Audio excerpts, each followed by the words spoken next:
UK में रहने वाले एक देसी नौजवान ने अपनी ही यूनिवर्सिटी की एक क्लास फेलो लड़की के साथ शादी कर ली। ऐसा क्या हुआ कि इस लड़के ने ऑस्ट्रेलिया जाने की खातर अपनी बीवी को ही ख़त्म कर दिया। इसके साथ साथ उसकी इंश्योरेंस की रकम लेने की कोशिश की, जबकि ये भी बताया गया है कि ये लड़का ऑस्ट्रेलिया में रहने वाले एक गे लड़के को पसंद करता था। अगर ये दिलचस्पी रखता था उस गे लड़के में, तो इसने आखिर शादी क्यों की इस लड़की के साथ, और ड्रामा क्या रचाया, पकड़ा कैसे गया और जेल की सज़ा हो गई 30 साल। ये बड़ी अहम और अफ़सोसनाक खबर आपके साथ मैं शेयर करने लगा हूँ, ताकि पता चल सके कि बैरून मुल्क जो हमें लाइफ़ नज़र आती है, सम टाइम वो पूरे-पूरे घरों को तबाह और बर्बाद करके रख देती है। वीडियो को आगाज़ करते हैं। ये जो नौजवान था, ये मेडिकल की फार्मेसी की तालीम हासिल कर रहा था यूके की यूनिवर्सिटी में, और वहाँ पर ही एक लड़की थी, उसी के अपने देश यानी इंडिया की। दोनों का ताल्लुक इंडिया से था और इन्होंने आपस में मिलना-जुलना शुरू कर दिया, रिलेशनशिप कायम हो गया। 1 साल तक रिलेशनशिप चलता रहा, लेकिन उसके बाद इनके आपस में ब्रेकअप हो गया, अलहदा रहे। कुछ साल ये अलहदा रहे, फिर इन्होंने आपस में जो है ना, वो जब प्रैक्टिकल लाइफ में जा चुके थे, तो इन्होंने आपस में मेल मिलाप शुरू कर दिया। ये जो लड़की थी ये एक बड़े ख़ानदान में रहती थी। बड़ा ख़ानदान यानी इस हवाले से कि उसी में उसके चचा और उसकी फैमिली रहती थी। इसकी दादा-दादी, मामा, 2 बहनें, ये सारा एक ही परिवार था, इकट्ठा जॉइंट फैमिली थी। जबकि दूसरा जो नितेश था लड़का, वो उसकी फैमिली भी उधर ही थी, लेकिन लड़की की जब शादी हो गई तो नितेश की फैमिली की जानिब से इस लड़की को बहुत हार्ड टाइम दिया गया। बहुत ही इस पर क्या कहते हैं ना, नोका-झोंकी जो है ना, वो सारा कुछ इसके साथ होता रहा। ये लड़की जो है ना, जब भी अपने पेरेंट्स से मिलने जाती तो वापस आती तो इसको खूब अजीबो-गरीब किस्म की जो है ना वो बातें सुनाई जाती कि एड्डे बड्डे टब्बर च जाके उत्थे की करन जाना है, दफ़ा कर उन्होंने ये वो। यानी कि मेंटली इतना अज़ियत दी जाती कि ये फिर भी इस चीज़ को बर्दाश्त करती रही, क्योंकि शादी हो चुकी थी। दोनों ने फार्मेसी का बिज़नेस बना लिया। दोनों ने मेडिकल की तालीम हासिल की हुई थी। एक फार्मेसी का बिज़नेस बना लिया और उसमें इन्होंने जॉब जो है स्टार्ट की हुई थी। उसके बाद होता ये है कि ये जो लड़का है ना, तकरीबन 5 साल शादी को हो जाते हैं, लेकिन इनके यहाँ कोई औलाद नहीं होती। जो इसकी बीवी है, वो एक दिन इसके मोबाइल में देखती है तो कुछ लड़कों के साथ इसकी तस्वीरें होती हैं, जिससे इस लड़की को शक हो जाता है कि मेरे बंदे की इंटरेस्ट लड़कियों में नहीं, लड़कों में है। लड़के के मोबाइल में डेटिंग ऐप्स भी मौजूद थी, जिनमें वो लड़कों के साथ चैट करता था। इसकी जो फार्मेसी है, वहाँ पर काम करने वाले लड़कों ने भी बाद में तस्दीक की। अब जाते हैं कि जी आखिर इसने किया क्या? एक दिन ये इसकी बीवी जो है ना, वो घर शाम को तकरीबन 7 बजे घर आती है। सीसीटीवी फुटेज में देखा जाता है कि वो पार्किंग से पैदल अपने घर की तरफ जा रही होती है, अपने अपार्टमेंट की तरफ।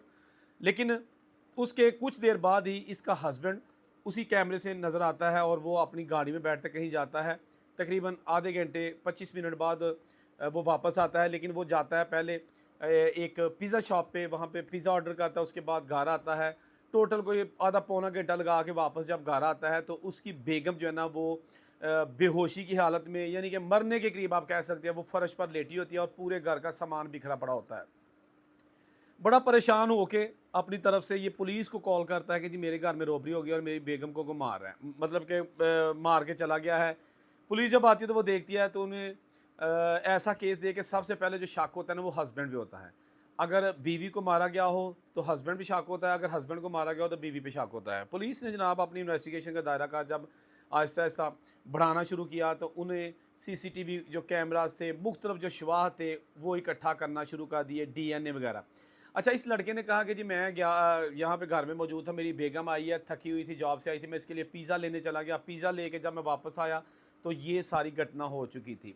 अब पुलिस जो है ना, वो इस केस को जब आगाज़ करती है, प्रोब करती है, तो ये जो इसके घर की तलाशी लेती है, तो वो जो लड़की है ना, उसको जो बांधा गया होता है ना जिस मोटी प्लास्टिक टेप के साथ, उसके डीएनए टेस्ट लिए जाते हैं, वो इसके फिंगरप्रिंट्स निकलते हैं। इसके साथ साथ वो जो लड़की, वो सीसीटीवी डोर कैमरा होता है, वो उखाड़ के किसी ने स्नूक में रखा होता है, जब वो उतारा जाता है वो भी शक हो जाता है कि ये क्यों उतारा गया था।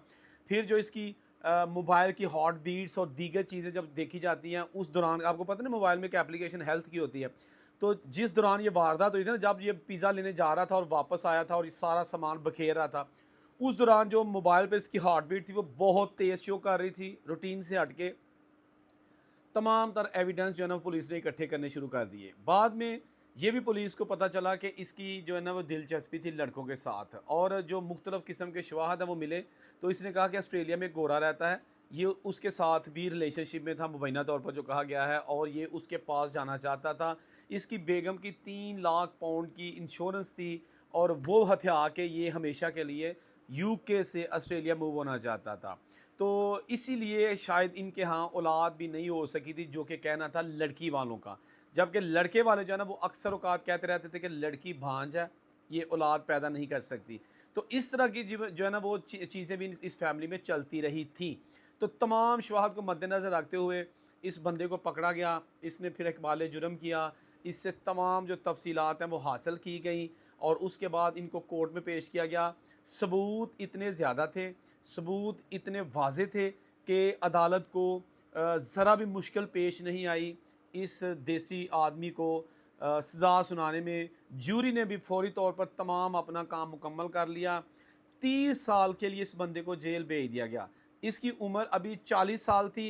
30 साल जब इसकी जेल की सज़ा पूरी होगी तो तकरीबन 70 साल तक ये जा चुका होगा।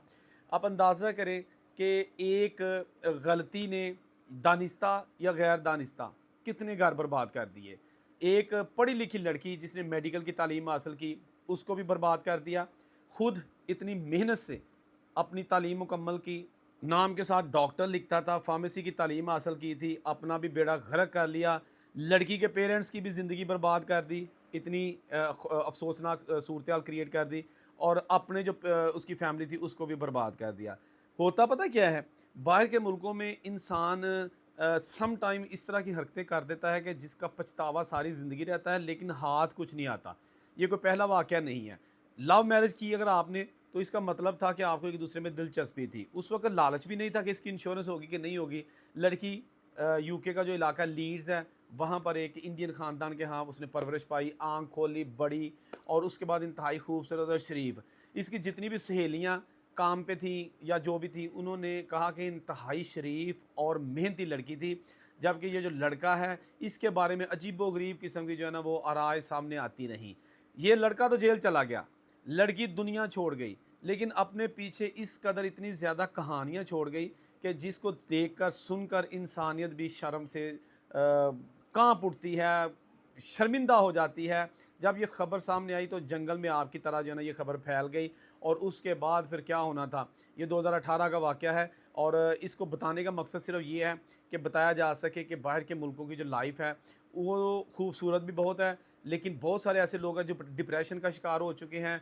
बहुत सारे ऐसे पेरेंट्स हैं जिनकी औलाद उनकी कहना नहीं मानती, औलाद उनकी वहाँ पर जो बॉर्न हुई है, देसी बैकग्राउंड है उनका, वो उनके कहने में नहीं आती, उनकी बात नहीं मानती, बदतमीज़ी करती है, और वहाँ पर आप औलाद को कह भी कुछ नहीं सकते।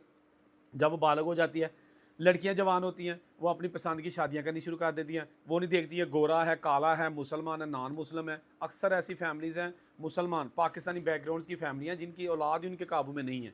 लड़कियां जाती हैं यूनी या जहाँ पे काम करती हैं, वहाँ पर बाहों में बाहें डाले, वहाँ के कल्चर के मुताबिक वहाँ जो है ना वो ज़िंदगी गुजारती हैं।